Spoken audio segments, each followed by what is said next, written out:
আল্লাহর নবী একদিন গভীর রজনীতে রাস্তা দিয়ে হেঁটে যাচ্ছেন, হঠাৎ করে কোনো একজন মানুষের হু হু কান্নার আওয়াজ আল্লাহর নবী শুনতে লাগলেন। তো নবী তো এমন নবী যিনি কারো কোনো কষ্ট সহ্য করতে গভীর মনোযোগ। আল্লাহর নবী যেতে যেতে কোন ঘরের থেকে আওয়াজ আসতেছে সেটা যখন দেখতে গেলেন, আমরা যখন গরু কিংবা ছাগলকে একটা ঘরে বেঁধে রাখি সেটার নাম কি বলি? হ্যাঁ, গোয়ালঘর কিংবা চট্টগ্রামের ভাষায় গোথাইল বলি, ঠিক না বে ঠিক? উট বেঁধে রাখার একটা ঘর রসুলের নজরে পড়লো, যেখান থেকে দুর্গন্ধ আসতেছে। আল্লাহর নবী গিয়ে দেখলেন সেখানে কালো রঙের একজন মানুষ বসে আছে আর হু হু করে কাঁদতেছে। নবীজি দেখে কি হয়ে গেল? মায়া। আল্লাহর নবী গভীর রাত, রসুল সেখানে উপস্থিত হলেন। মানুষটা চিনে না তিনি যে আল্লাহর নবী, মানুষটা চিনে না তিনি যে আল্লাহর রসুল। রসুল পরিচয় দেন নাই। যখন সামনে গিয়ে দাঁড়ালেন, আল্লাহর নবী নজর করে দেখলেন ওই মানুষটা চরকা দিয়ে দিয়ে কোনো একটা কাজ করছে আর হু হু করে কাঁদতেছে। রসুল জিজ্ঞেস করলেন কি হয়েছে তোমার? তিনি বললেন ও ভাই, আপনার পরিচয় তো জানি না। রসুল বললেন পরিচয় দেওয়া যাবে পরে, তবে আগে তুমি বলো কি হয়েছে, এমন করে কান্না করছো কেন? গভীর রাত, মানুষ ঘুমানোর টাইম, তুমি বসে বসে কাজ করছো, কারণটা কি? ওই ব্যক্তিটা বললেন আমার মনিব আমাকে ঘুমানোর কোনো হুকুম দেয় নাই, কারণ আমি তো একজনের গোলাম। তখন গোলামিয়তের কথা ছিল, বলে আমি তো একজনের গোলাম, আমার মনিব আমাকে ঘুমানোর হুকুম দেয় নাই, তাই আমি কাজের মধ্যে লিপ্ত। এই কথা যখন বললেন, রসুল বললেন ঠিক আছে ভাই, তুমি ঘুমাও, আমি তোমার কাজটাকে পরিপূর্ণ করে দিচ্ছি। ওই মানুষটা জানে না তিনি যে আল্লাহ, সেটা জানে না। ওই মানুষটা কাজ ছেড়ে দিলেন, তার কাজটুকু রসুল করতেছেন। যে হাত নবুয়তের হাত দিয়ে আল্লাহর নবী আকাশের চাঁদকে দুই ভাগ করে দিয়েছেন, সে হাত মোবারক দিয়ে অন্যের কষ্ট দূর করে দিচ্ছে। সেজন্য আলা হযরত বলেছেন सूरज उठे पाँव पलटे चाँद इशारे से हो चाँद अंध नजदी देख ले कुदरत रसूलुल्लाह की, अंध नजदी देख ले कुदरत रसूलुल्लाह की। सलातुनिया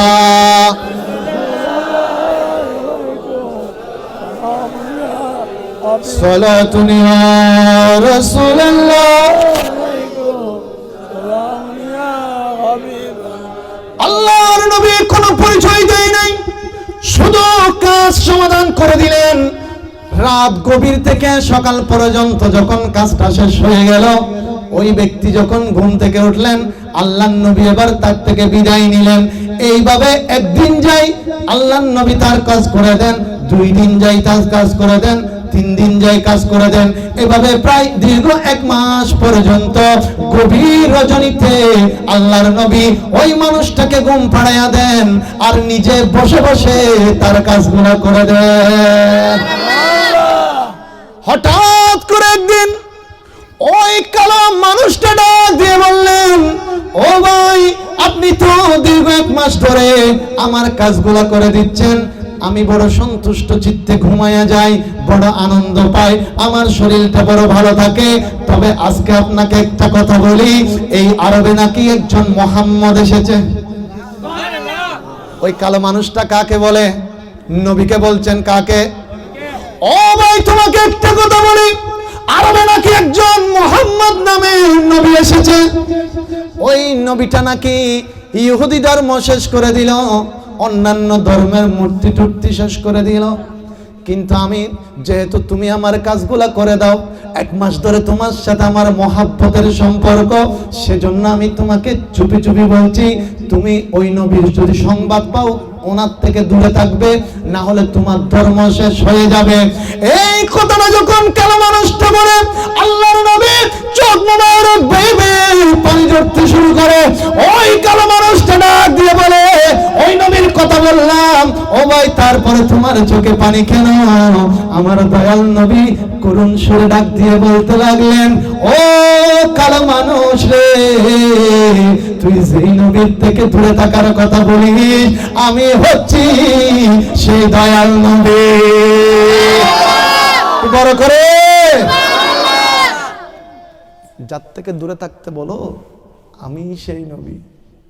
এই কথা বলার পরে কালো মানুষটা আমার নবীর কদম জোড়া করে ধরে ফেললেন, আরেকটা ডাক দিয়ে বলতে লাগলেন, ও নবী, আপনাকে চিনতে পারি নাই। একজন নবী হয়ে যদি আমি কোন মুসলমান নই, তারপরেও যদি আমার কাজগুলো করে আমাকে দীর্ঘ 1 মাস পর্যন্ত ঘুম পাড়াইয়া দিতে পারেন, আমি আজকে থেকে ওয়াদা দিলাম, আমার পূর্বের ধর্ম ভুলে গেলাম, আমি আপনার কদম ধরে কলমা পড়ে দিলাম, লা ইলাহা ইল্লাল্লাহ। আরেকবার ইমানে আওয়াজে কলমার আওয়াজটুকু, লা ইলাহা ইল্লাল্লাহ সাল্লাল্লাহু। আর সেই মানুষটা আর কেউ নয়, আর কেউ নয়, নবীর কলিজার টুকরা একজন সাহাবী, যার গায়ের রংটা ছিল বেশি কালো, যিনি ছিলেন ইসলামের প্রথম মুয়াজ্জিন, যার সুরটা তো সুন্দর ছিল, তিনি আজান দিতেন জমিনে আর আওয়াজ চলে যেত লামখানে, তিনি হচ্ছেন হযরতে বেলাল। আল্লাহু আকবার।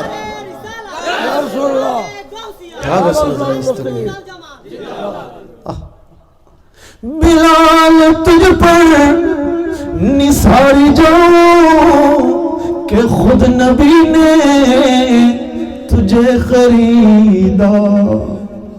बिलाल तुझ पर निसारी जो कि खुद नबी ने तुझे खरीदा। गुलाम हो तो गुलाम ऐसा और मुनीब हो तो नबी के जैसा।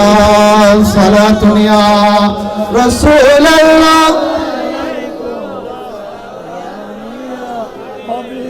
सलातुन या रसूल अल्लाह।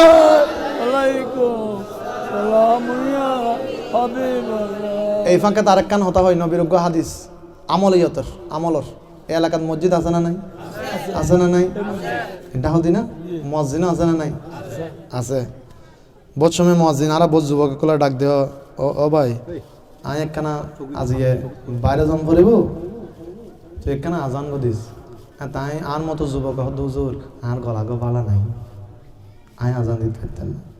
হুজুরে যাতে বাইরে বেলাই মসজিদ তুন বাইরে যাতে ফৌর ফারত বউ বই দেওয়া লাগা কিরে একখান আগে হলি তুই গলা বালা নাই, হয়তো একখান আগে বালানো আছিল গানের টান মাইজি আর গোল্লা বালাই।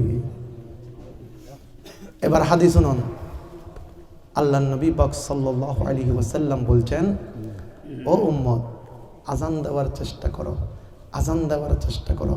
যদি দুনিয়াতে তুমি আজান দিতে পারো তাহলে হাসরের ময়দানে তোমার ডান হাত ধরে হযরতে বেলাল তোমাকে জান্নাতে নিবে। সুবহানাল্লাহ। আওয়াজটা আরো বড় হবে। সেজন্য যুবক ভাই আপনার পায়ের মধ্যে হাত রেখে আমি বলি বন্ধু হিসেবে, ভাই হিসেবে, ও ইমানদার যুবক ভাই, সপ্তাহে অন্তত একটা ওয়াক্ত হলেও আপনি ওই মুয়াজ্জিন সাহেবের এজাজত নিয়ে আজান দেওয়ার চেষ্টা করেন, আপনার হাসর হযরতে বেলালের সাথে হবে। সুবহানাল্লাহ। এই আমলগুলো চেষ্টা করবেন, ফাঁকে ফাঁকে ফাঁকে ফাঁকে নিজের আমলগুলোকে একটু উন্নত দিকে নিয়ে যেতে হবে, এবং ওই আমল যখন আমি আপনি ধরতে পারবো আমি আপনি নিয়ামতের জিন্দেগি পাবো। বড় করে বলেন না। এবার আসেন লম্বার কথার দিকে আর না যাই, রজনী গভীর হচ্ছে, অল্পের মধ্যে শেষ করতে হবে। হযরতে বেলাল যখন মুসলমান হলেন, হযরতে বেলালের মুনিব যিনি, তার মাথাটা অনেক গরম হয়ে গেল। হযরতে বেলাল যখন নবী নবী করে পাগল হয়ে গেল, ওই মালিকের মাথাটা এত বেশি গরম হয়ে গেল, হযরতে বেলাল রাদিয়াল্লাহু তাআলা আনহুকে এতদিন শুধু রাস্তায় ঘুমাতে না দিয়ে কষ্ট দিয়েছেন, এখন হযরতে বেলালকে গাছের সাথে বেঁধে বেঁধে অথবা কোনো বাঁশের সাথে বেঁধে আগুনের উপর দিয়ে ওনার শরীরটাকে কত বিক্ষত করে দিয়েছি। আর ডাক দিয়ে বলেছে, বেলাল এখনো সময় আছে, এই আগুন তোমাকে শেষ করে দিবে। নবীকে ভুলে যাও, আল্লাহকে ভুলে যাও। বেলাল চোখের পানিগুলো ছেড়ে দিয়ে বলে, দুনিয়ার মালিক রে, আমি দুনিয়ার সব কিছু ছেড়ে দিব, তবে আমার আল্লাহ এবং নবীকে ছাড়ব না। এবার যন্ত্রণা বাড়িয়ে দেওয়া হলো। মরুভূমির উত্তপ্ত রোদের মধ্যে যখন বালিগুলো গরম গরম হয়ে যায়, ওই গরম উত্তপ্ত বালির উপরে হযরতে বেলালের জামা কাপড় খুলে ওনাকে বালির উপরে, গরম গরম বালির উপরে শুয়াইয়া দেওয়া হয়। কিতাবে এসেছে হযরতে বেলালের পিঠটা এমন ভাবে ফোসকা পড়ে যেত, এক একটা ফোসকার গর্ত 1-1 ইঞ্চি ভিতরের মধ্যে চলে যেত। বেলালকে ডাক দিয়ে বলতো, বেলাল রে এখনো সময় আছে, নবী ভুলে যা। হযরতে বেলাল তখনও বলেছেন, দুনিয়া ভুলে যাব, আমার নবীকে ভুলবো না। হযরতে বেলাল একদিকে ডান হাত ধরে একজন টানে, আরেকদিকে বাম হাত ধরে একজন টানে, একদিকে ডান পা ধরে একজন টানে, একদিকে বাম পা ধরে আরেকজনে টানে, জমিনের মধ্যে শোয়। তারা ডাক দিয়ে বলে, বেলাল রে তোমার শরীরের এই অঙ্গগুলা ছিঁড়ে ফেলবো, এখনো সময় আছে, মুস্তাফাকে বলে যা, আল্লাহকে বলে যা। হযরতে বেলাল বলেন, আমার শরীরটা টুকরা টুকরা যদিও করে ফেলো, আমার শরীরের প্রত্যেকটা শরীরের অঙ্গ থেকে আওয়াজ বের হবে, আমার আল্লাহ ছাড়া কোনো ইলাহ নাই। বেলাল যখন শুধু নবী নবী করে, নবীর নামে পাগল হয়ে যায়, এবার বেলালের জিহ্বাটা টান দিয়ে বের করে তার আগুনের উত্তপ্ত একটা কয়লা বেলালের জিহ্বায় দিয়ে দেয়। জিহ্বাটা পুরো ক্ষত বিক্ষত হয়ে যায়। কাফেররা বলে, বেলাল রে কোনো সময় আছে, ওই জিহ্বা দিয়ে আর নবীর নাম নিবি না, না হলে জিহ্বা কেটে ফেলবো। বেলাল বলেন, শুধু জিহ্বা নয়, আমি বেলালের গর্দান ইচ্ছা হলে তোমরা কেটে দাও, আমি বেলালের কোনো আপত্তি নাই, আমি সব ছেড়ে দিব, কিন্তু আমার মুস্তাফাকে আমি ছাড়ব না। আওয়াজ দিয়ে বলেন সুবহানাল্লাহ। সেজন্য আশিকে বলেন, জগ মে জব ये मोहम्मद इस्लाम जिंदा हो गए, जग में जब ये मोहम्मद इस्लाम जिंदा, भूत ने सब कलमा पढ़ा है, भूत ने सब कलमा पढ़ा है, काफिर मुसलमान हो गए, जग में जब आए मोहम्मद इस्लाम जिंदा हो गए। सूरह दुनिया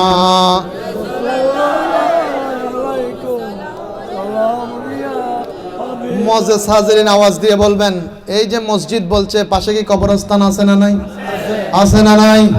আছে না নাই? এমন এক জায়গা যেখানে কারো সাথে কোনো মা, কোন ছেলের সাথে মা যাবে, ছেলের সাথে বাবা যাবে, বাবার সাথে ছেলে যাবে, মায়ের সাথে মেয়ে যাবে, স্বামীর সাথে বিবি যাবে, বিবির সাথে স্বামী যাবে।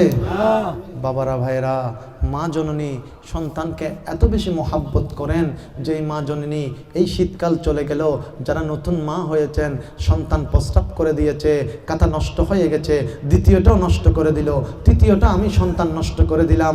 আপনার মতো সন্তান যখন ছোট্ট শিশু অবস্থায় মা জননীর ওই বুকের মধ্যে থেকে থেকে কাঁথাগুলো নষ্ট করে দিলাম, গভীর ঠান্ডা গভীর শীতের মধ্যে আরও একবার যখন সন্তান প্রস্রাব করে দেয়, মা জননী কাঁথা যখন খুঁজে পায় না, ওই শীতের ভেতরে নিজের আঁচলটা সন্তানের জন্য বিছায়া দেয়। ঠিক না বেটি? বাবা বড় মেহেরবান বাবা, যেই বাবা কোনোদিন নিজের শখ পূরণ করে নাই, শুধুমাত্র সন্তানের মনের ইচ্ছাগুলো পূরণ করেছে।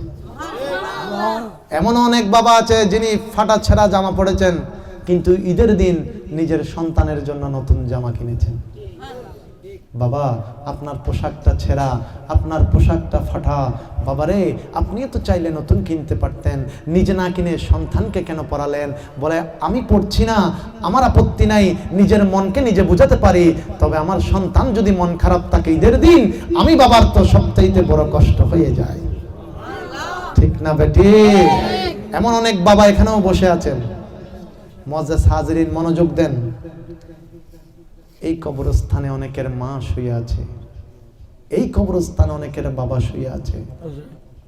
সন্তান গিয়ে বাবাকে শোয়া দিলেন এমন এক ঘর, ডানে মাটি, বাঁয়ে মাটি, সামনে মাটি, পিছে মাটি, উপরে মাটি, নিচে মাটি, ষষ্ঠ দিকে ঘেরা একটা ঘর। দুনিয়াতে সব সময় কথা বলি চতুর্দিকের কথা, কিন্তু কবর একমাত্র জগৎ যেখানে ষষ্ঠ দিকে মাটি, যেই দিকে নজর দিবেন সেই দিকে মাটি, যেই দিকে নজর দিবেন সেই দিকে মাটি। সন্তান গিয়ে বাবাকে শোয়া দিল। বাবা বলছে, ও সন্তান রে, দুনিয়ায় কত কিছু তোর জন্য করলাম, ব্যবসা বাণিজ্য, টাকা পয়সা, ঘর বাড়ি, সবকিছুই তোর জন্য রেখে আসলাম, এই কবরে আমাকে শোয়া দিচ্ছিস, আমি একা একা কেমন করে থাকি, কেমন করে সময় কাটবে? কোনো দরজা নাই, কোনো জানালা নাই, কোনো বিছানা নাই, কোনো বালিশ নাই, কোনো আত্মীয় নাই, কোনো স্বজন নাই, কোনো বন্ধু নাই, কোনো বান্ধব নাই, কেউ নাই, এই কবরে কেমন করে থাকি? সন্তান কোনো উত্তর দিতে পারে না, সন্তান কোনো উত্তর দিতে পারে না, শুধু বলে দিল বিসমিল্লাহে ওয়া আলা মিল্লাতি রাসূলিল্লাহ, বিসমিল্লাহে ওয়া আলা মিল্লাতি রাসূলিল্লাহ। ও বাবা, আজকে দুনিয়ার কারো নামে নয়, মুস্তাফার নামে, দয়াল নবীর নামে, দয়াল নবীর মিল্লাতে, দয়াল নবীর কদমে আপনাকে এই কবরে শোয়া দিচ্ছি। বাবা যখন পেরেশান, ওই মদিনার মুস্তাফা কবরে এসে ডাক দিবে, উম্মত রে চোখ খুলে তাকিয়ে দেখ, যেই কবরে সঙ্গী নাই, সাথী নাই, বন্ধু নাই, বান্ধব নাই, আত্মীয় নাই, স্বজন নাই, বাপদার হাটের জমিনে বসে বসে আমি নবীকে ইয়া রাসূলুল্লাহ বলে ডাক দিয়েছিলি, চোখ খুলে তাকিয়ে দেখ, যেই কবরে কোনো কেউ নাই, মুস্তাফা তোর জন্য সেই কবরে এসে গেছে। আল্লাহু আকবার।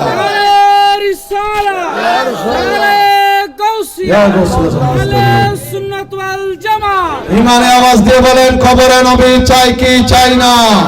এই আওয়াজে হবে না, হাত তুলে বলেন, কবরে নবী চাই কি চাই না? হাশরে নবী চাই কি চাই না? মিজানে নবী চাই কি চাই না?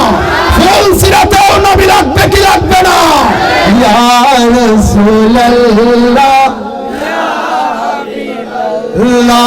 ইয়া রাসূলুল্লাহ, ইয়া রাসূলুল্লাহ,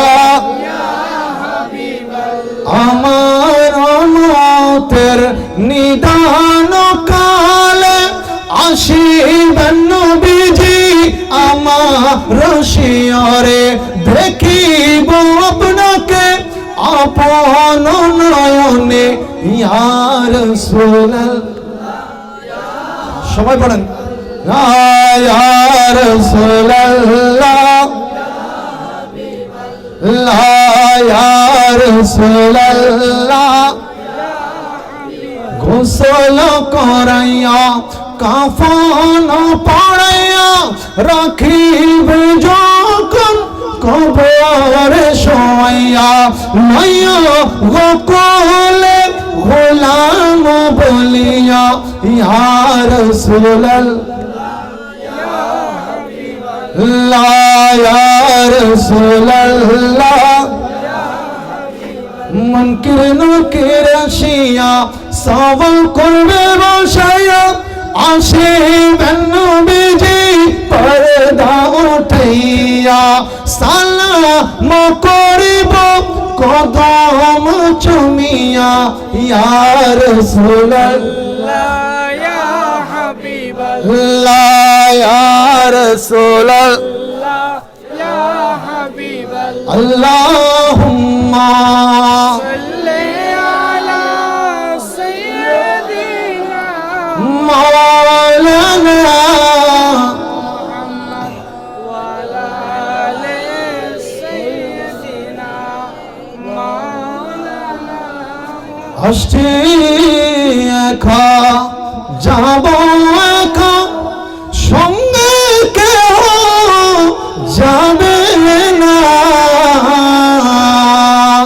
সঙ্গী হবে যে জন আমার, সে তো সোনার মদিনা। আল্লাহুম্মা সাল্লি আলা সাইয়্যিদিনা মাওলানা মুহাম্মাদ ওয়া আলা আলিহি।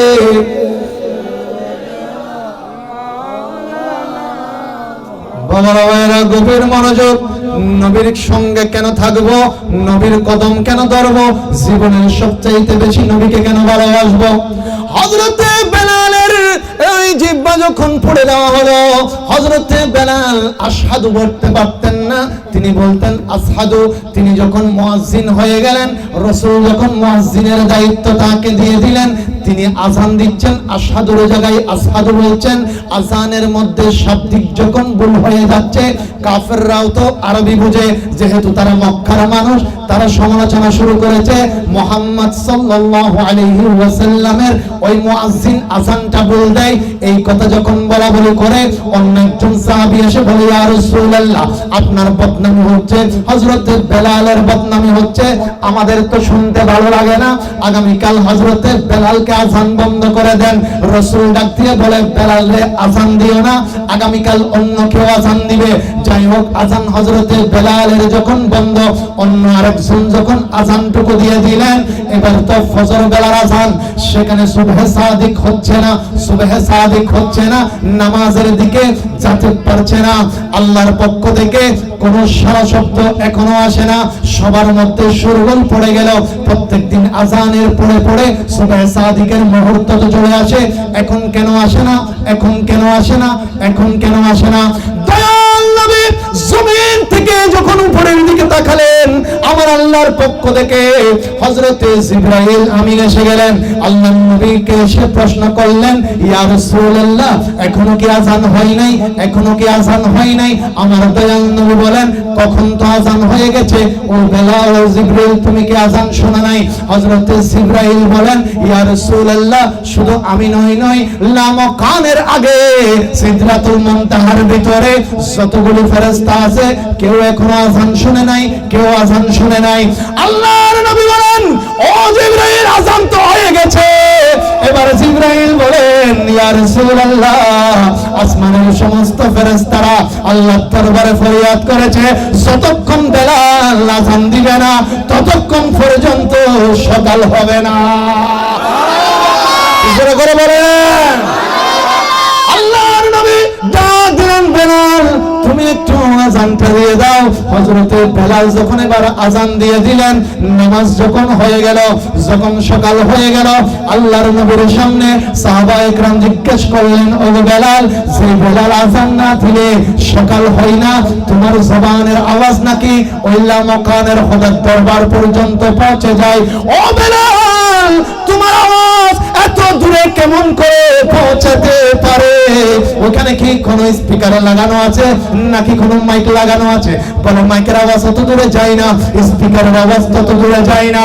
ও দুনিয়ার আল্লাহর নবী, সাহাবীরা, শুনো শুনো শুনো, আমি বেলালের আওয়াজ এত দূরে পৌঁছানোর পিছনে একটা মাত্র কারণ আমি দুনিয়ার জমিনের মধ্যে আমার এই ঠোঁটগুলা দিয়ে আমার দয়াল নবীর কদম মোবারক চুমু দিয়েছি। মুআজ্জাজ হাজরিন, কেন দামি হলো? বলে, মুস্তাফার কদম শুধু চুমু দিয়েছি নয়, ওই বৃদ্ধাঙ্গুল মোবারকটা আমি আমার জবান দিয়ে চষে দিয়েছি। বড় করে নবীর সাথে লাগলে দাম আছে না নাই?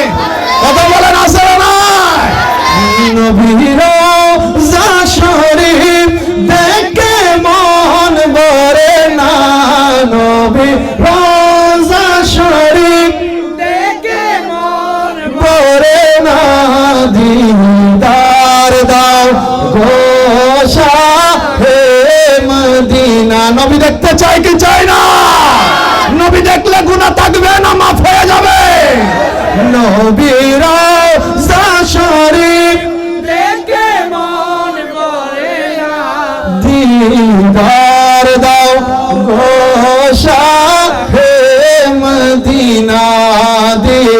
তার দাও ও শাহ সালাতুনিয়া।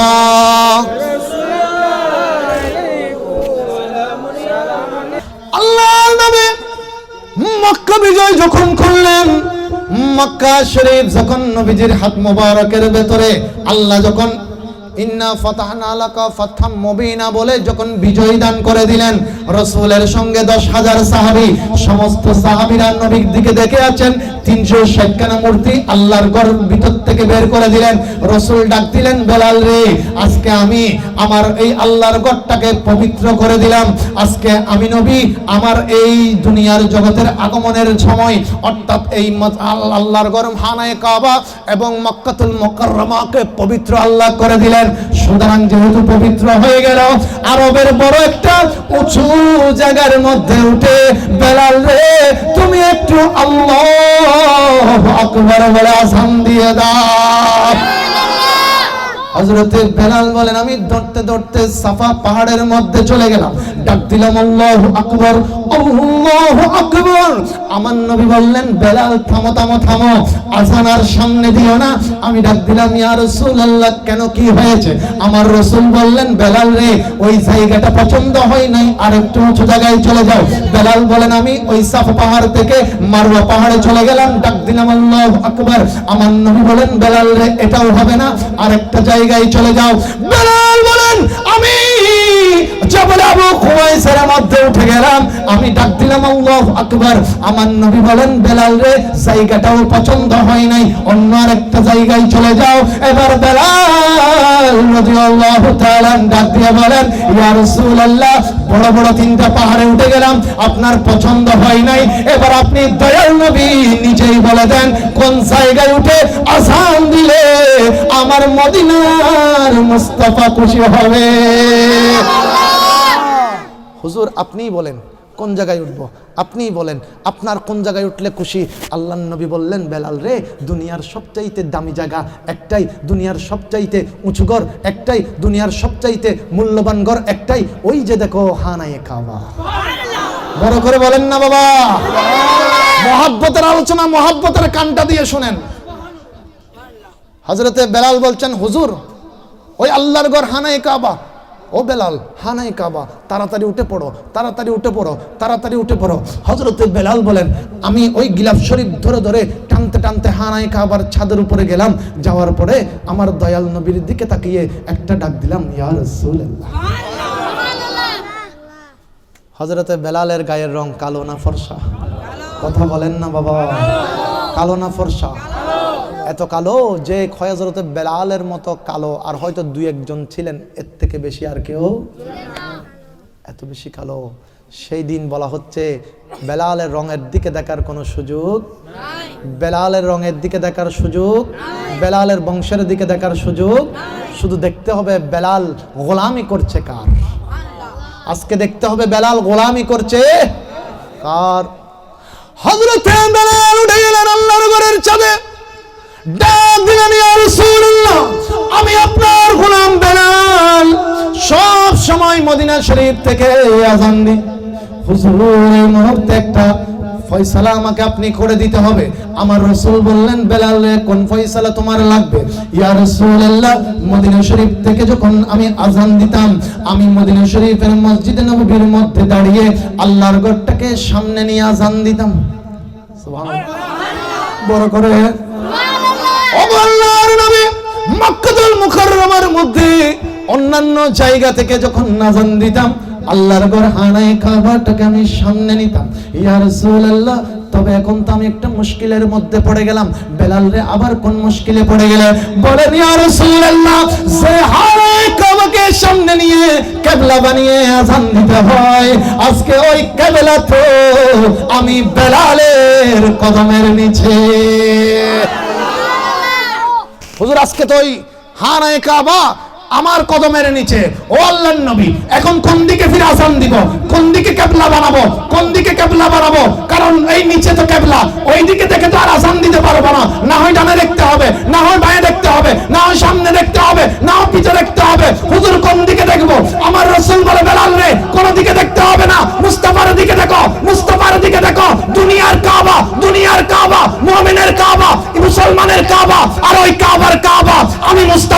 আমার দিকে দেখে আজান দিয়ে দাও, আল্লাহ পাক তোমার আজানকে বিদ্যুতের চাইতে দ্রুত গতিতে কবুল করে নিবে। বড় করে বলেন